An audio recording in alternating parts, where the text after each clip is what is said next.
On enchaîne sur cette deuxième table ronde. On va parler comment répondre à la demande des voyageurs. Voilà, on a un peu abordé ce thème-là lors de la précédente table ronde. Alix Lecadre, vous êtes directrice ferroviaire France de chez Transdev, qui est transport public urbain et interurbain, et transport à la demande, mobilité partagée. Donc beaucoup de services. Où en est Transdev justement par rapport à l'ouverture des marchés? On a parlé tout à l'heure de cette ligne Marseille-Nice. Est-ce que là, c'est l'actualité? Bonjour à tous. Oui, effectivement, Marseille-Nice sera la première ligne de transport ferroviaire régional de voyageurs opérée par Transdev en France, plus exactement dans le cadre de l'ouverture à la concurrence, puisque nous opérons déjà une petite ligne en Bretagne sur le réseau ferré national en sous-traitance de la SNCF. Et nous serons à l'heure sur Marseille-Nice, effectivement. Les opérations avancent bien dans le cadre de cette fameuse période de préexploitation qu'évoquait Xavier Letty. Nous avons aujourd'hui 5 écoles de conduite en cours avec de très bons taux de réussite à l'examen de licence ferroviaire. Nous avons finalisé l'ensemble de nos systèmes d'information et de leur interconnexion justement au système d'information voyageurs de la région sud. Nous aurons également du matériel pour opérer, 8 rames livrées par Alstom, 8 rames que nous louons à d'autres régions en attendant la livraison des rames qui ont un peu de retard, mais que nous attendons dans les tout prochains mois néanmoins. Et puis, nous avons également finalisé le reste du recrutement de tous les opérateurs qui seront mobilisés sur cette ligne pour répondre à la promesse que nous avons faite à la fois aux voyageurs de doubler les circulations et d'augmenter le niveau de service à bord, et également aux promesses que nous avons faites à la région sur la façon de collaborer et de construire ensemble finalement ces nouveaux services aux voyageurs en région sud.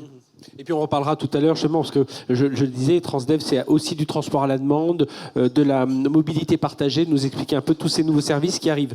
Nicolas, directeur de la transformation des DSI SNCF Voyageurs, donc c'est les TGV, les TER, les intercités, le Transilien, voilà, si j'en oublie pas.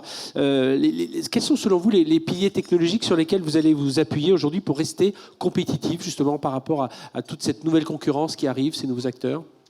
Alors, il y a un des leviers principaux, et on en a un peu parlé tout à l'heure, c'est effectivement la bonne utilisation de tout notre capacité, notamment numérique, avec trois leviers. Hein. C'est le premier levier, Véronique en a parlé tout à l'heure, c'est une transformation très profonde face à finalement la transformation du marché pour modulariser, frugaliser, rendre plus interopérable l'ensemble de nos SI. C'est un gros défi compte tenu de notre position historique. Le deuxième, c'est d'utiliser au mieux le potentiel de la donnée. Et ce qui est devant nous, c'est l'utilisation de la donnée pour l'intelligence artificielle, pour améliorer les services aux voyageurs et mieux répondre aux demandes effectivement des autorités organisatrices. Et puis le troisième levier, c'est finalement, ça c'est notre chance historique, c'est l'engagement dans le numérique, dans les savoir-faire qu'on a historiquement, et on a toute une grande capacité qu'on va pouvoir mettre à profit. Je voudrais donner 2 exemples sur l'apport concret de ce levier des données numériques, intelligence artificielle qui est devant nous, et qu'on fait déjà, pour la demande aux voyageurs. Quand on parle de numérique, on a parlé tout à l'heure, on pense tout de suite effectivement achat de billets, billettique, etc. Mais en fait, une des principales demandes aujourd'hui des voyageurs, c'est d'avoir plus de trains. On a une forte appétit de trains, ça c'est une bonne nouvelle pour tout le secteur. Et puis on attend que Alstom nous livre les nouveaux TGV. Là, on les attend avec impatience. Et en ce moment, on n'a pas assez de trains. Et donc, le numérique nous aide, par exemple, à optimiser nos trains de maintenance en utilisant l'ensemble des données. Vous savez que sur le nouveau TGV, il y aura presque 2000 capteurs. Donc, avec l'ensemble de ces données, on peut prévoir les pannes qui pourraient arriver, optimiser le passage des trains dans les centres de maintenance pour que ça dure moins longtemps. Et puis de laisser les trains plus longtemps, et ce qui permet d'augmenter l'offre. Parce que avant de pouvoir acheter un billet, il faut d'abord que le train puisse être là. Deuxième autre exemple sur lequel on investit beaucoup, c'est aussi toute la gestion des retards. Une grosse demande évidemment des voyageurs, c'est d'avoir moins de retard. Mais bon, parfois il y a des sangliers, il y a des arbres qui tombent. Pour ça que ce qui est nécessaire, c'est de pouvoir prévoir précisément tout l'impact du retard sur toute la chaîne, sur le train et puis les trains précédents. Et ça, grâce à tout l'historique qu'on a sur les données, à tout le savoir-faire sur les centres d'information voyageurs, avec l'intelligence artificielle, on va être capable de donner une information beaucoup plus précise qui permet après une prise en charge et trouver des solutions pour l'ensemble des voyageurs. Voilà 2 exemples sur lesquels, en fait, l'utilisation de tout le potentiel de nos données et un investissement résolu dans l'intelligence artificielle vont nous permettre de répondre à des demandes fortes et prioritaires des voyageurs. Alors ce matin, on parle beaucoup de la révolution des mobilités. Pour l'instant, on a beaucoup parlé de la mobilité terrienne, ferroviaire notamment, mais pas que. Avec vous, Olivier Mazzucchelli, donc vous êtes président directeur général de Transavia, donc c'est la compagnie aérienne value cost, on va dire, du groupe Air France KLM, 120 destinations. Enfin voilà, vous desservez beaucoup le rôle. Je pense que vous avez beaucoup de vos clients qui sont ici dans la pièce ce matin. On peut dire que c'est un modèle de réussite aujourd'hui, parce que c'est vrai que Transavia, ça marche plutôt bien. Comment vous démarquez de la concurrence aujourd'hui ? Qu'est-ce qui font vos forces ? Bonjour à toutes et à tous. Alors vous avez parlé de value cost, on parle de low cost. Ouais. Transavia, c'est par définition la filiale low cost du groupe Air France KLM. Mais bon, moi ce que j'aime bien, c'est définir ce que ça veut dire low cost. Low cost, ça veut dire finalement une compagnie relativement moderne, en tout cas qui est plus récente que ces compagnies mères type Air France KLM, et qui a donc une organisation qui permet d'être agile, qui permet d'avoir des coûts qui sont maîtrisés et donc de produire des tarifs qui sont eux aussi plutôt plus bas de ce qu'on a l'habitude de voir dans les legacy carrières, comme on dit. Voilà, mais finalement, ce sont des compagnies qui sont de plus en plus empruntées pour tout type de voyage, que ce soit le loisir, que ce soit ce qu'on appelle, nous, dans notre jargon, le VFR, le Visit Friends and Relatives, donc le Portugais qui vit en France ou le Français qui vit au Portugal et qui commute très souvent, et le business aussi, de plus en plus. Transavia, sa base principale, c'est Orly. On se distingue parce qu'on est très puissant à Orly, qui draine quand même un marché parisien lui aussi très, très puissant. On va à l'été26, on va représenter 52% du trafic d'Orly. Hein. Orly, c'est plus de 30 millions de pax par an, de passagers par an, pardon. Donc voilà, on est pas incontournable. Enfin, je l'espère qu'on va le devenir, mais on est un acteur qui est connu sur le marché parisien, avec, comme vous l'avez dit, beaucoup de destinations. On va aussi loin qu'on le peut avec nos types avions moyens courriers, et on offre un service à la carte finalement. Transavia, c'est si vous voulez du all inclusive, vous pouvez l'acheter. Si vous voulez du basique, vous pouvez aussi l'acheter. Vous avez que votre ticket, et vous ne payez rien d'autre. Et à bord, pareil, si vous voulez consommer, c'est qualitatif et vous payez, mais si vous voulez pas, vous ne le faites pas. En fait, on se distingue quand même dans le monde des low cost par un produit qui est plus attentionné vis-à-vis du client. On a un service à bord qui est nos hôtesses et nos stewards ont un ADN de service qui est reconnu.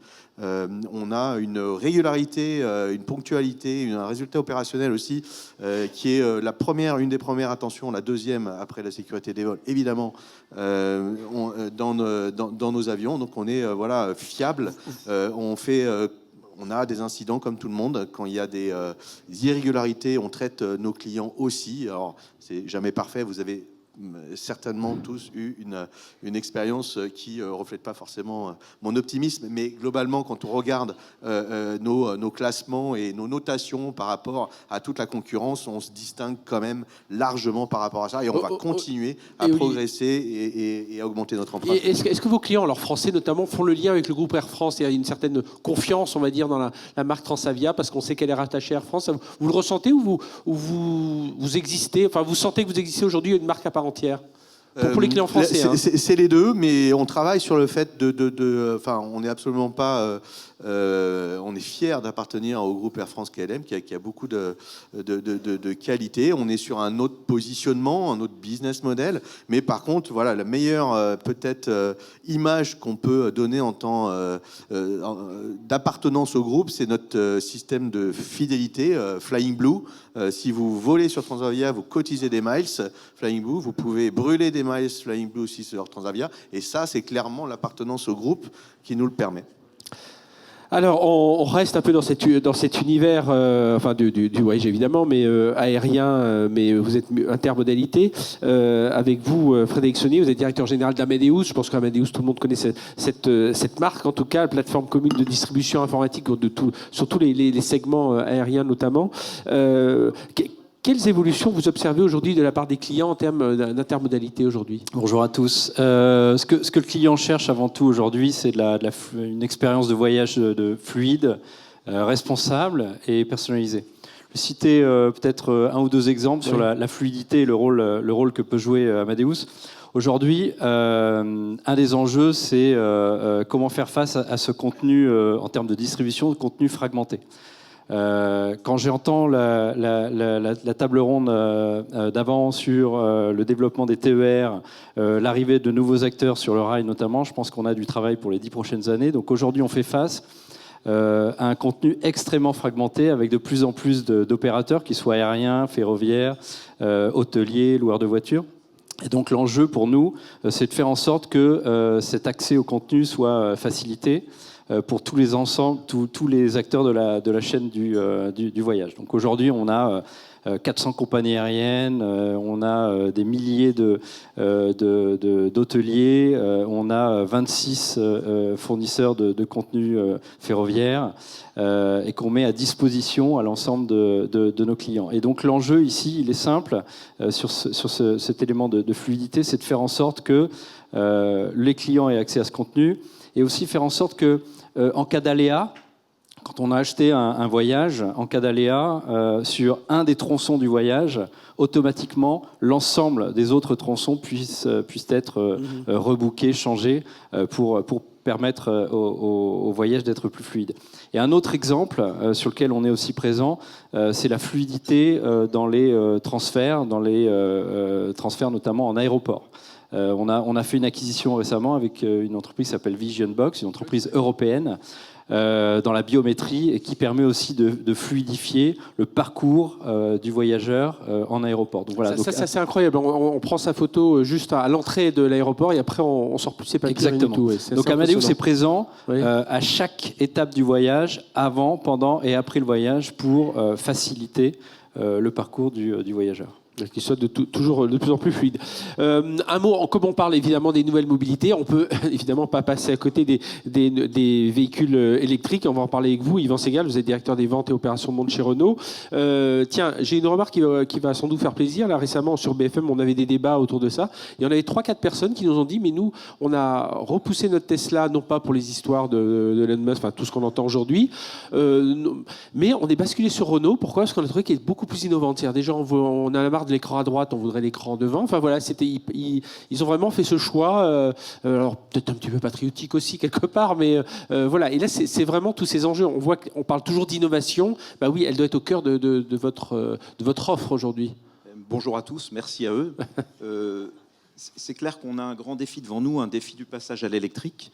Peut-être pour les constructeurs, mais en commençant déjà par les consommateurs. Changer de véhicule pour passer sur du 100% électrique selon les usages n'est pas une décision qui est simple, sur laquelle il y a finalement beaucoup de freins. Donc nous, le choix qu'on a fait pour essayer d'accompagner dans la transition vers le 100% électrique, il y a 3 gros leviers. Le premier, c'est rendre accessible le véhicule électrique. L'accessibilité, elle est très clairement clé. Et pour ça, on a fait un choix sur nos gammes de produits. On a clairement une gamme de véhicules 100% électriques, donc c'est le cas de la Mégane, des véhicules familiaux comme Scénic, récemment la R5 qui est un succès, R4 qui arrive dans quelques jours, et même des véhicules utilitaires comme Kangoo, Trafic et Master. Mais ce n'est pas suffisant. On sait très très bien que cette transition vers l'électrique pour les consommateurs, elle ne se fera pas du jour au lendemain. On le voit, les marchés en Europe stagnent. Ils sont autour de 14% aujourd'hui. Et selon les usages des clients, on constate qu'on ne peut pas faire passer tout le monde vers du 100% électrique. Alors on a développé une gamme en parallèle, qui est une gamme basée sur une technologie qui est le full hybride, et sur lesquelles aujourd'hui on est passé en 3-4 ans de 0% de vente de véhicules hybrides à plus de 50%, notamment en France où on est au-dessus. Ce qu'on pense, c'est que les clients qui passent sur du full hybride, c'est des gens qui aujourd'hui ou hier roulaient en diesel. en consommant ou en émettant des particules et en consommant des grammes de CO2 de manière assez élevée. L'hybride est une transition sur plusieurs années pour baisser ces grammes de CO2 autour de 90 grammes quand ils étaient hier à 130, 140, 150 grammes. Et on pense qu'on va avoir des transitions successives avec des technologies qui vont finalement amener progressivement tout le monde sur le 100% électrique. Alors on a une entité sur l'accessibilité pour baisser le coût des voitures. On a créé une entité spécifique qui s'appelle Ampère, avec des gens spécialisés dans le domaine de l'électrique. Et le pari qu'on fait, c'est de baisser nos coûts de 30 à 40% dans les prochaines années. Ça va venir très vite. On a déjà aujourd'hui une R5. On va sortir dans quelques jours une version qui va s'appeler 5, qui va venir à peu près à 25 000 euros. Et on aura la Twingo électrique l'année prochaine autour de 20 000 euros. Et avec ça, on pense que ce qu'on appelle le TCO, le coût de propriété de la voiture, c'est-à-dire je le paye, je consomme mon électricité ou mon carburant et mon entretien, la maintenance de la voiture, on arrivera rationnellement à faire passer les clients sur un véhicule électrique en payant moins. Le deuxième levier, c'est la désirabilité. Et là, on rejoint un petit peu votre remarque de départ. Pendant longtemps, le véhicule électrique était une solution technologique rationnelle pour répondre à une demande. On pense qu'il faut que ça soit un objet de désirabilité. Et les derniers véhicules que nous venons de lancer, la R5, bientôt la R4, je pense, se donnent de la joie aux clients, de l'envie. On voit aujourd'hui dans nos showrooms des clients qui achètent la R5 sans savoir que le véhicule est électrique et l'achètent non pas parce qu'il est électrique, mais c'est une conséquence, mais le prennent parce qu'ils apprécient la voiture. Et puis enfin, le dernier point, c'est lever les freins des clients sur l'écosystème électrique. Un client qui achète une voiture ou la finance, une fois qu'il l'a achetée, il faut encore qu'il se charge. C'est tout bête, mais quand on passe pour la première fois en électrique, c'est des questions qu'on se pose. Et en fait, donc, on a développé évidemment un Mobilize avec une entité chez nous qui s'appelle Mobilize, le Mobilize Charge Pass, qui a pour objectif d'ouvrir à toutes les bornes en Europe avec une simple carte. On a également une solution avec nos vendeurs qui est de proposer l'installation de la borne à domicile avant la livraison du véhicule. Et ça se fait au moment de l'achat de la voiture, sur lequel tout est pris et clé en main. On vend aujourd'hui 8000 bornes à des clients par an en France. Voilà. Et puis enfin, un écosystème pour faire découvrir nos véhicules. Pas loin d'ici, boulevard Haussmann, on a des nouveaux standards de showroom qui s'appellent RNLT, que je vous invite à visiter, sur lesquels on propose à proximité de l'endroit où les gens habitent dans les grandes villes pour découvrir nos modèles électriques. Merci Yvan, oui, puis on voit, puis en plus on n'a pas le temps d'en parler, mais c'est vrai que c'est un marché ultra compétitif là, avec l'arrivée des constructeurs, enfin au moins d'un constructeur chinois dont on parle beaucoup en ce moment et qui se montre agressif tant par ses modèles que par ses prix et ses innovations. Un mot, Alix Lecade, tout à l'heure on parlait des nouveaux de services chez Transdev, je disais mobilité, transport à la demande, mobilité partagée, ça aussi c'est des services, alors à un moment on imaginait qu'on allait venir beaucoup plus vite, hein. Moi, je me souviens, encore 5-6 ans, on disait mais les gens n'achèteront plus de voitures, on partagera nos voitures. Bon, on voit que, en tout cas en Europe, on aime bien avoir son véhicule. La mobilité partagée, ça n'est pas encore là. Mais quand même, c'est des services qui doivent apparaître. Et puis, on verra comment les évolutions vont se faire au cours des prochaines générations. Effectivement, chez Transdev, nous avons l'habitude de conjuguer plusieurs solutions de mobilité les unes avec les autres pour faire en sorte que chacune de ces solutions soit finalement la mieux positionnée les unes par rapport aux autres pour répondre aux besoins de mobilité de la population. Et finalement, c'est ce qui nous anime aussi quand on travaille sur nos offres ferroviaires. On n'est pas sur du prêt-à-porter, on est vraiment sur du sur-mesure en fonction à la fois de la vision de la région autorité organisatrice et des besoins de chaque territoire. Ça nous amène à faire des choses très très différentes sur les contrats qu'on a pu remporter. Si je prends l'exemple de Nancy-Contrexéville, on est là sur une petite ligne en zone rurale qu'il faut réouvrir. Et tout l'enjeu pour ce territoire-là, c'est finalement de faire en sorte que le train redevienne une solution de mobilité parmi les autres, qui a sa zone de pertinence et sur laquelle la population peut compter. Ça nous a amené du coup à privilégier la fréquence, 30 circulations par jour, de sorte à ce que les gens puissent avoir ce réflexe de se dire de toute façon, dans l'heure, j'ai un train, je peux le prendre.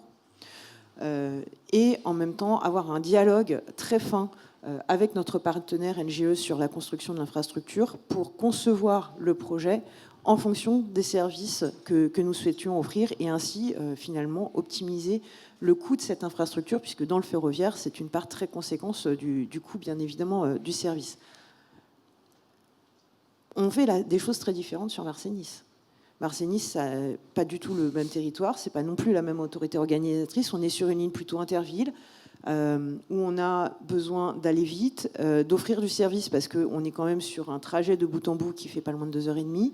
Une clientèle qui est marquée par une proportion assez importante finalement de touristes, de gens qui ne sont pas de la région et qui viennent la découvrir à titre personnel ou pour leur travail. Et donc là, on a privilégié un service à bord premium, j'ai envie de dire, avec des services de restauration, une information voyageurs soignés, des services entertainment, des choses comme ça, pour vraiment s'adapter aux besoins de cette clientèle qui est très spécifique. Ouais, c'est pas de la personnalisation voyageur, c'est la personnalisation par type de service, quoi. Enfin, selon les destinations, selon des destinations, selon le territoire, selon la vision aussi que la région peut avoir, avec un souci qui est commun dans toutes nos offres, c'est vraiment de faire en sorte que nos services soient les plus fiables possibles. Et donc un soin particulier qui a été apporté à la conception de l'information voyageur, de toute la chaîne de l'information voyageur. Ça passe par une conception nouvelle de nos systèmes d'information pour pouvoir les interconnecter avec Gare et Connexion, avec effectivement les services d'information de la région également, et surtout répondre à chaque fois de façon très pointue aux besoins qui nous sont exprimés au plus juste. Donc on a une solution, un corps modèle, mais bien évidemment, à chaque fois, on est capable de s'adapter. Et finalement, c'est dans notre ADN, puisque Transdev opère de nombreux réseaux urbains et interurbains, et à chaque fois, on s'adapte à une nouvelle autorité organisatrice qui parfois amène CSI, parfois pas. Et finalement, c'est dans notre culture de savoir faire avec. Benoît, on parle, la question de cette table ronde, c'est comment répondre à la demande des voyageurs, usage, technologie, décarbonation. Voilà, alors on en a un petit peu parlé, on voit bien que c'est quand même un thème aussi qui est sous-jacent. On a parlé des véhicules électriques et puis tout le monde sur les transports décarbonés. Comment il faut voir un peu cet aspect aujourd'hui? Ça y est, c'est le grand boost vers la décarbonation. Comment tu vois ce... Je ne sais pas si on peut dire que c'est le grand boost de la décarbonation. Ce qui est sûr, c'est que depuis à peu près une heure, on a fait plusieurs constats. Le premier, c'est que la bonne nouvelle, c'est qu'on avait imaginé qu'avec le Covid et après le Covid, la population humaine allait arrêter de voyager. On s'aperçoit qu'elle voyage toujours de plus en plus. Et c'est une bonne chose parce que je pense que on est un animal qui est mobile et ça fait partie de notre ADN. En revanche, toute cette croissance de besoins de mobilité, elle s'appuie sur un certain nombre de besoins et de révolutions. La première, on l'a vu, elle est liée au parcours client et au service. Et là, on voit bien qu'on a une grande révolution devant nous, qui est comment assurer demain, avec les technologies de l'intelligence artificielle, une mobilité multimodale, sans couture, avec intégrant aussi des systèmes de paiement, de KYC, de reconnaissance faciale, et tout ça, mine de rien, on le sait maintenant, ça use du carbone, parce que la technologie, ça use du carbone. Mais c'est inhérent au développement de la mobilité de demain. C'est-à-dire qu'on va être de plus en plus multimodal et avec des apports de technologie de plus en plus puissants. Et c'est quand même une bonne nouvelle, même pour réduire l'empreinte carbone, parce qu'on le sait aussi, l'intelligence artificielle dans un avion, ça peut réduire, ou dans une voiture, l'empreinte carbone du vecteur. Le deuxième élément qu'on a partagé, c'est ça nécessite des énormes investissements dans les infrastructures. Les infrastructures, on a beaucoup parlé des infrastructures ferroviaires, des gares. On peut dire exactement la même chose dans les aéroports, dans les ports. Et on va arriver, pour répondre à cette croissance de mobilité multimodale, à des énormes hubs qui se créent et qui vont regrouper des aéroports, des ports, des gares. Et le voyageur pourra ainsi être en intégration totale, multimodale. Alors, La bonne nouvelle, c'est que ça donne des énormes projets. Hein. On le voit par exemple en Afrique, au Moyen-Orient. Il y a des énormes projets de cette nature-là. Je ne suis pas super convaincu que ça a un impact direct sur l'empreinte carbone. Au contraire, hein, parce que c'est des énormes travaux d'infrastructure, c'est beaucoup de dépenses. Moi aujourd'hui, par rapport à ça, je me dis, il y a une énorme croissance de la consommation liée au développement des nouveaux parcours et de la digitalisation qui va quand même impacter le carbone. Il y a des énormes infrastructures qui vont être investies. Ça va aussi impacter l'émission carbone. C'est une évidence. Il y a aussi, et il ne faut pas l'oublier, une dimension qui n'est pas neutre, qui concerne quelque part l'obligation que vont avoir les usagers de regarder combien ils consomment. Mmh. Mais pour être franc, aujourd'hui, ces mesures sont assez biaisées. On sait que le pilote de Transavia nous explique que quand on a fait Paris-Marrakech, on a consommé que X litres. Et c'est vrai, sur un calcul assez facial. Mais on n'analyse pas, en fin de compte, aujourd'hui, toute la révolution qu'on doit faire, quelque part, en termes de technologie, en termes d'infrastructure, pour répondre à la mobilité de demain. Donc moi, je serais tout à fait humble sur le bilan carbone de la transformation mondiale du transport des passagers, en disant oui, il y a plein d'efforts qui sont faits, mais à l'heure où on se parle, au regard des investissements qui sont faits dans les infrastructures physiques, dans les technologies, je ne pense pas que le bilan carbone soit positif. Alors justement, question à Olivier chez Transavia, le chemin pour parvenir justement à cette cible net zéro carbone, alors c'est 2050 exactement. Vous les avez fixés 2050, ouais, c'est la règle pour le transport aérien, mais pour d'autres domaines aussi. Bon, il n'y a pas, évidemment, je ne vais pas être très original, il y a la technologie. On a, nous, Transavia et le groupe Air France-KLM en général, on investit sur les nouvelles technologies, les nouvelles générations d'avions qui sont à notre portée et qui consomment le moins actuellement sur le marché. Transavia renouvelle sa flotte de Boeing 737, 700-800 vers la famille Airbus 320 Neo. C'est 16% d'émissions de CO2 en moins et de consommation de carburant. C'est 50% de bruit aussi en moins. Le bruit, bon, on n'est pas dans la décarbonation, mais c'est très très important pour les sujets de développement durable en général. Donc ça, c'est le premier vecteur, les flottes de nouvelle génération. Le deuxième vecteur, c'est ce qu'on appelle le SAF, Sustainable Aviation Fuel, carburant d'aviation durable, qui est un carburant qui est majoritairement produit à partir de biomasse, et donc il y a un bilan de fabrication carbone nul qu'on peut intégrer maintenant sur nos avions. Alors il est très cher, mais on s'est fixé aussi là des objectifs d'incorporation à hauteur de 10% de notre carburant en 2030 de SAF. Le problème du SAF, c'est que c'est très cher à produire puisqu'il faut beaucoup d'électricité. Pour vous donner une image qui est assez parlante, si on devait mettre 100% de SAF dans la flotte d'Air France, ça serait, je parle que de la compagnie Air France, ça serait au moins 8 EPR qu'il faudrait pour produire le SAF. Donc on est face à un challenge non négligeable. Mais voilà, c'est comme le disait Benoît, on prend la direction, mais on a des challenges devant nous. On a un autre vecteur aussi, qui est l'éco-pilotage. Optimiser notre trajectoire avion partout est un aussi vecteur d'économie de carburant non négligeable. Là aussi, ça pose des problèmes au niveau de l'Europe. On est loin d'avoir ce qu'on appelle des accords de ciel ouvert. Chaque compagnie a son propre contrôle aérien avec ses propres contraintes, ses propres routes. On est incapable d'être intelligent collectivement. Là-dessus, il faut le dire. Et puisque j'ai vu qu'il était autorisé de passer des messages, je vais en passer un là aussi.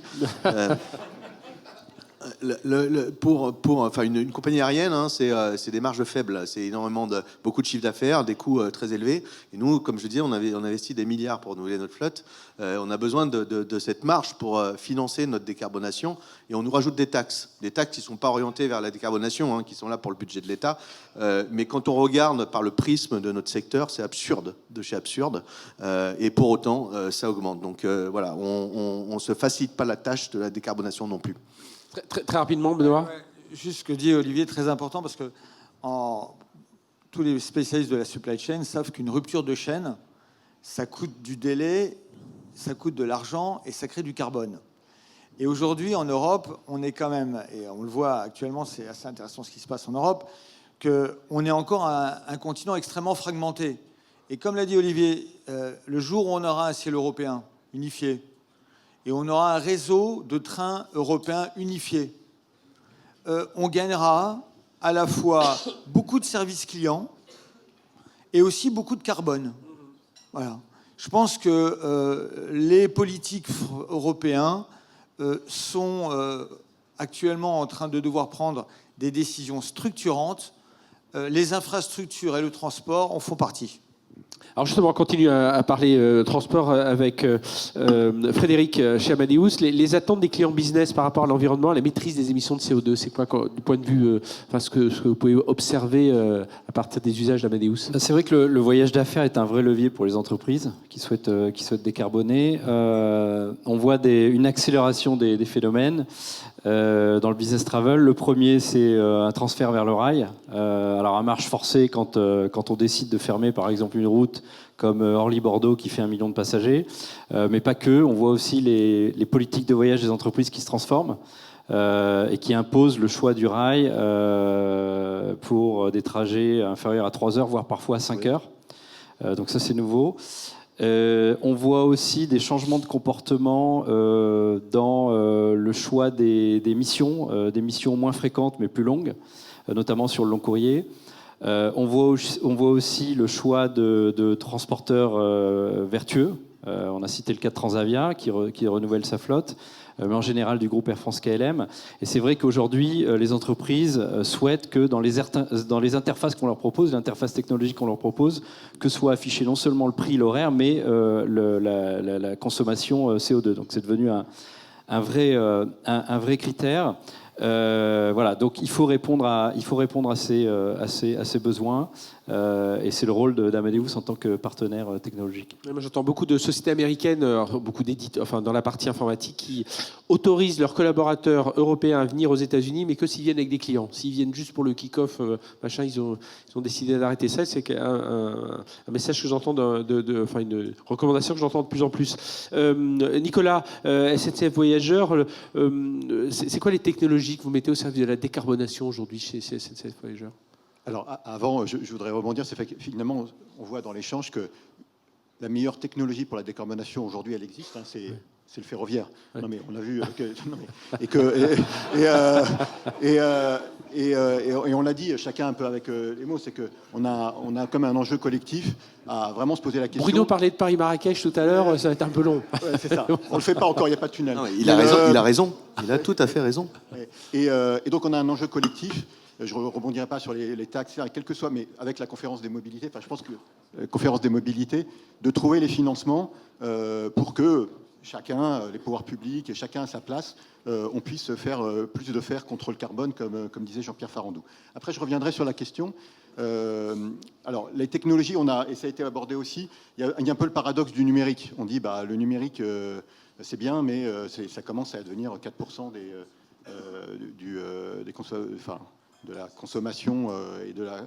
D'ailleurs, on le compare toujours au transport aérien. C'est toujours ce comparatif. Alors déjà, je pense qu'il y a un vraiment grand enjeu. Alors c'est pas parce qu'on est le transport le plus décarboné qu'il ne faut pas qu'on fasse plus d'efforts. Et le numérique est déjà un gros atout. Parce que on développe, pour donner quelques exemples, la capacité à optimiser la consommation d'énergie de nos conducteurs en profitant de la magie du ferroviaire, c'est-à-dire à la vitesse, l'inertie du train et le peu de frottement. quand on est à 40 km de la gare Montparnasse, on peut presque arrêter d'arrêter, et puis ouf, on arrive à l'heure. Non, j'exagère, mais c'est le principe, parce qu'avec juste la pente. Et donc avec des systèmes d'intelligence artificielle, d'optimisation avec les données, on permet d'économiser jusqu'à 10% de la consommation sur un trajet. Et 10%, quand vous avez en tête que SNCF Voyageurs, c'est le premier consommateur d'électricité en France industrielle, c'est 10% de la consommation industrielle, 1% de la consommation électrique en France. Faites les calculs, 10%, enfin, ça commence à valoir le coup. Donc ça, c'est vraiment tout ce qui est IT for Green, etc. Mais ça ne suffit pas. Comme c'est un engagement, j'allais dire collectif, on a aussi la préoccupation que dans tous nos métiers, même pas, enfin, quel qu'il ne soit pas uniquement la conduite, on ait une capacité d'améliorer la décarbonation et l'engagement responsable, et notamment dans le numérique. Et justement, avec l'arrivée de l'IA, on sait qu'on va devoir tous investir plus dans l'IA, c'est très consommateur d'énergie. Et donc, pour vous donner un exemple, on a déployé au sein de SNCF Voyageurs un GPT interne sécurisé qui s'appuie de plus en plus sur Mistral pour s'appuyer sur les technologies européennes. Et en fait, on a indiqué, c'est juste un petit exemple, hein, on a indiqué à chaque requête la consommation en carbone pour passer le message à chacun en disant, bon, écoutez, vous l'utilisez, c'est formidable, ça permet d'améliorer la productivité, mais sachez, voilà l'impact sur la planète. Donc, l'utilisez pas trop pour faire des images de chats, utilisez-le pour des outils qui sont vraiment au service de nos clients et la productivité. Voilà. Si on le met le prix aussi du token en face, ils vont comprendre aussi. Le prix aussi, il y a les deux. Généralement, ça va ensemble. Ça peut jouer. Yvan Segal, chez Renault, alors évidemment au moteur électrique, mais quels sont les choix stratégiques que vous avez faits, j'imagine, dans la supply chain? Enfin, il y a beaucoup de choses qui sont faites pour la décarbonation chez vous. Oui, alors pour nous, c'est un enjeu très clairement majeur. On part de loin. Je vois des propos assez proches de ce que disait Olivier. On se fixe au niveau du groupe Renault d'atteindre la neutralité en 2040 en Europe et 2050 dans le monde. L'enjeu est énorme. Hein. On ne souhaite pas au niveau du secteur automobile être le problème du climat mondial, mais on veut devenir la solution. Pour ça, il y a des enjeux très forts en termes d'investissement du secteur automobile. C'est en centaines de milliards d'euros investis dans des usines de batteries, etc. Et en fait, on veut aller au-delà des normes actuellement qu'on a. Vous savez, aujourd'hui, il y a beaucoup de brouhaha sur, mais alors un véhicule électrique, finalement, est-ce qu'il émet des grammes de CO2? Il n'en émet pas. Et le consommateur, à la fin, il est un petit peu perdu. Les règles, actuellement, les normes européennes, elles prennent et elles calculent les émissions de CO2 sur le moment de l'usage de la voiture, quand le client il l'a, jusqu'au moment où la voiture, elle part à la casse. Eh bien, en fait, ce qu'on veut au niveau du groupe Renault, c'est aller dès maintenant au-delà, parce que c'est un enjeu stratégique du groupe, c'est de regarder from cradle to grave, c'est-à-dire du berceau à la tombe, c'est-à-dire que ça commence finalement par différentes étapes. La première, c'est la conception, le développement d'un produit, l'éco-conception. Je peux prendre un ou deux exemples par rapport à un véhicule comme Scénic. Aujourd'hui, 20% des matériaux qu'on met dans Scénic sont déjà recyclés. On utilise des bouteilles de lait recyclées, on utilise des vieilles ceintures de sécurité pour faire les sièges, et on va continuer à développer.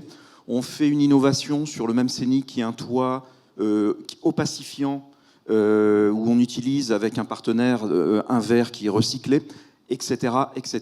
Et ça, on va le développer de manière très forte pour, au final, faire en sorte également que 90% des composants de la voiture soient à la fin recyclables. Donc ça, c'est la partie éco-conception. Tout se joue en fait beaucoup au début. Ensuite, il y a la production des voitures. Nos usines doivent être décarbonées. Donc on a attaqué le travail. On a aujourd'hui une usine, c'est notre référence à Tanger, qui utilise la biomasse également pour réduire de 90% la consommation d'énergie décarbonée. On utilise des résidus d'olive au Maroc. Et on a évidemment l'intention de déployer toutes ces solutions, de la baisse d'eau également, 70% d'eau utilisée en moins, qu'on essaie de répliquer dans différentes usines et également en France, dans une usine comme Flins. Ensuite, il y a le transport. On n'a pas encore commencé l'usage, il faut transporter nos voitures. Bon, la première chose, c'est d'avoir une empreinte d'usine au plus près des clients, du consommateur. Ça fait moins de transport à la fin pour la livrer au consommateur. Donc on s'y est employé, on maintient une empreinte industrielle très fortement à l'endroit où on vend, c'est-à-dire beaucoup en Europe. Et on essaie de travailler évidemment avec des fournisseurs transporteurs pour utiliser le multimodal et différentes solutions de baisse des coûts de transport et de décarbonation en même temps. Enfin, après, on a l'usage. Donc l'usage, c'est pendant la durée de vie. Un véhicule électrique, c'est 0 g de CO2. Donc on essaie au plus vite de faire basculer nos clients vers ce type d'énergie. Et puis enfin, pour terminer, derrière, on arrive sur la fin de vie du véhicule. Et là, on a un gros enjeu. On a créé, pareil, une entité spécialisée qui s'appelle The Future is Neutral, dont la spécialité, c'est de préparer l'ensemble du recyclage et l'économie circulaire en utilisant des pièces de réemploi de plus en plus et en essayant de préparer la suite, le recyclage évidemment des batteries, mais de l'ensemble des éléments de notre véhicule. On s'est d'ailleurs rapproché de Suez pour créer cette entité. On travaille ensemble, main dans la main. Et en faisant le cradle to grave jusqu'au recyclage, on a l'ambition d'arriver en 2040 avec zéro carbone, en tout cas une neutralité carbone. D'accord, merci Yvon. C'est très clair sur l'ensemble de cette chaîne. Un tout dernier mot, Benoît, rapidement, pour conclure cette table ronde, avant de passer à la suivante. On va parler de fret, justement. Moi, je pense qu'il y a deux très beaux enjeux là, pour tous les grands groupes là, qui ont animé ces deux premières tables rondes. C'est déjà au niveau européen, il y a, je crois, deux super opportunités.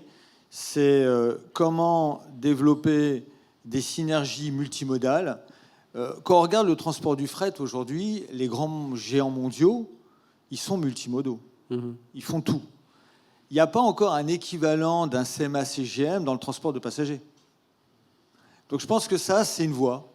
C'est une première voie et je pense qu'on va y aller parce qu'on va être de plus en plus intégré. Et la deuxième voie, c'est arrêter d'avoir une vision que nationale et avoir une vision européenne.